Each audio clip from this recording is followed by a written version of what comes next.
Elrond, god of the forest, the source of all life. He released his servants, the divine spirits, unto the lands. He spoke, "I am that which is giving you life." For a time they brought life and happiness to the forest. Soon the forest was visited by fate.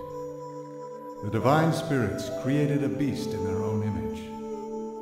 Elrond warned, "That is the beast of knowledge, and it will someday bring temptation upon you. Thou shalt not associate with it." The divine spirits so promised, and gave birth to the beast of their own image. Such was man's beginning.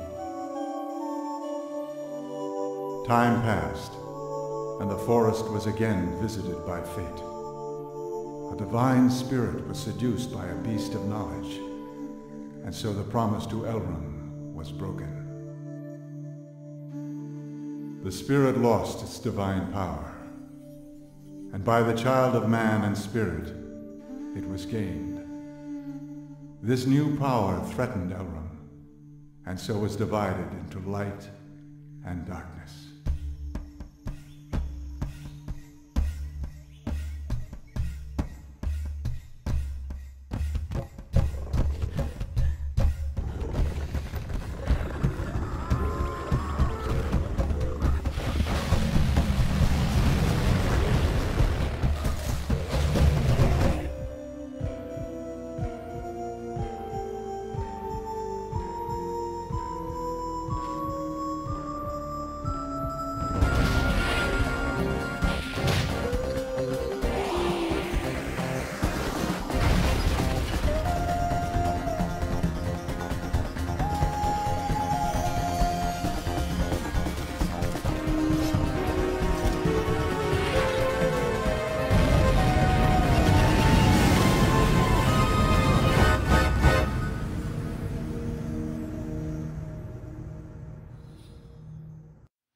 Man, Ni no Kuni 2's looking really dark.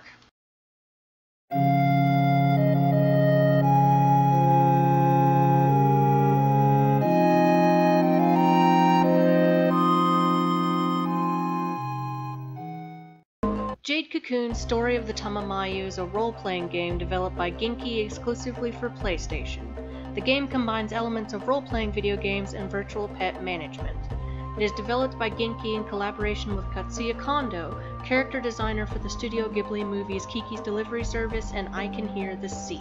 Jade Cocoon is set in a world where most of the land is covered in dense forest, populated by bizarre, mostly bug-like creatures called minions or divine spirits. The only safe havens are small villages, one of which is the home of the protagonist Levant. Levant is a young cocoon master, whose job is to capture and purify the minions.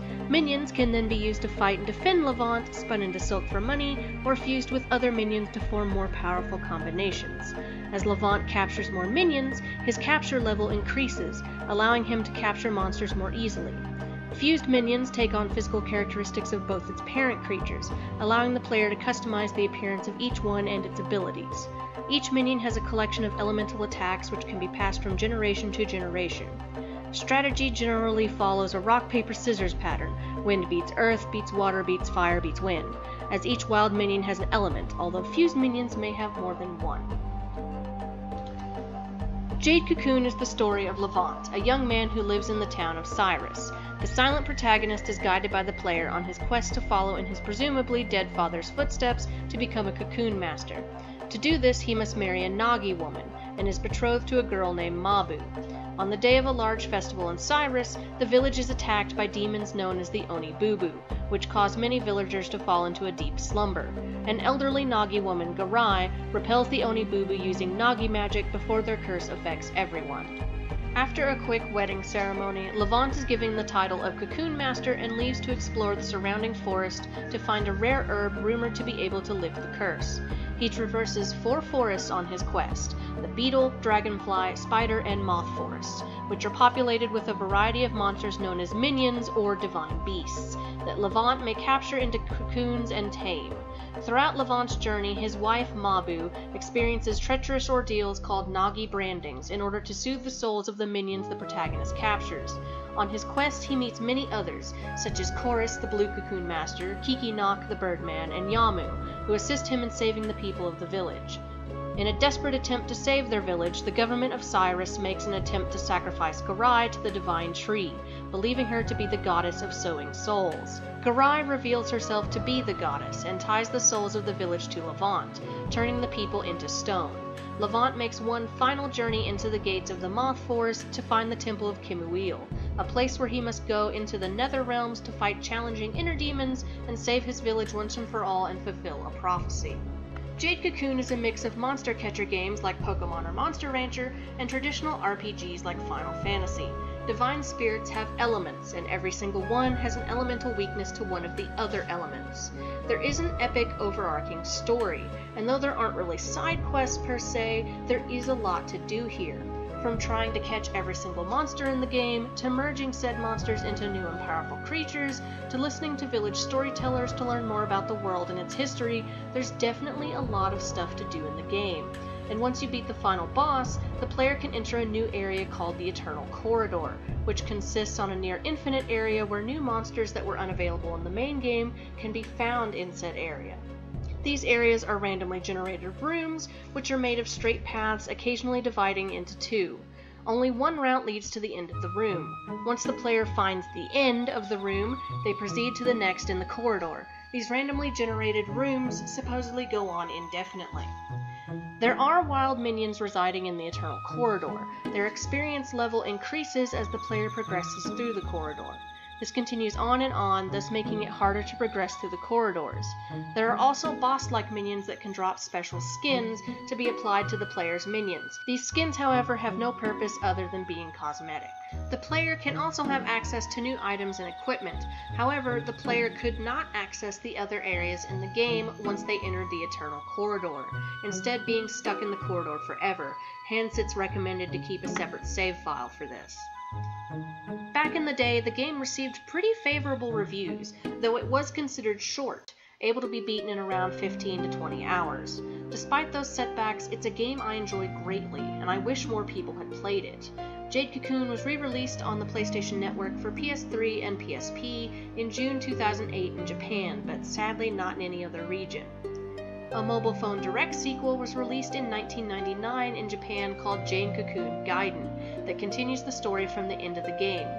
A sequel, Jade Cocoon 2, was later released for the PS2 in 2001. The game takes place 100 years after the original and changes a substantial number of elements, retaining only certain recurring characters and core concepts.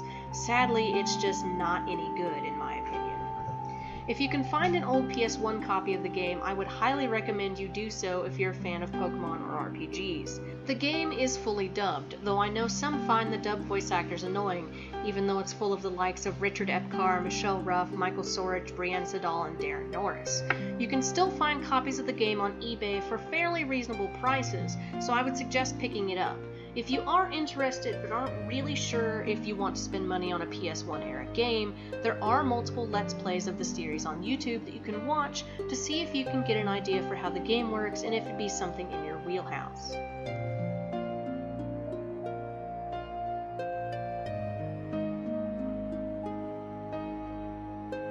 I hope you guys enjoyed this video. Alex Gaming Corner is a series I've been thinking on for a while now. It's pretty much just a very brief glimpse into games I feel are forgotten or don't get the love I think they deserve. There are at least 4 other videos planned for this series. Most of them will probably be Super Nintendo era games. A couple more might be for PlayStation. It just depends on if you guys really like the series or not. They won't be coming out in any particular order. I've recently become unemployed and I still don't have an actual good working microphone yet to do any recording on, so videos like this or a brief history of Final Fantasy will be coming out just whenever I can get a chance to do them. If you guys did enjoy this video, I hope you like and subscribe or leave comments down below. I'd love to see if you've played this game and what you personally thought of it. You can always click the bell button to get notifications on whenever I'm going to do new videos. Hopefully once I get a microphone, I will try to do new videos fairly often. I can't promise anything in the near future though. Whatever you do, always remember, the world is square.